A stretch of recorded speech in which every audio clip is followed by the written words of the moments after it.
Welcome to the channel. If you're using the Opera browser and tired of those constant promotional notifications popping up, you're in the right place. Today, I'll show you exactly how to disable them, step by step, in just a few minutes. Let's make your browsing experience cleaner and distraction-free. First, open your Opera browser. Click on the Opera logo at the top left corner of the window.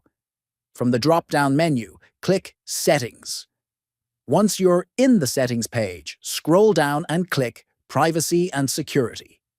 Now scroll down again until you find the option labeled Display Promotional Notifications. Toggle this setting off to disable it.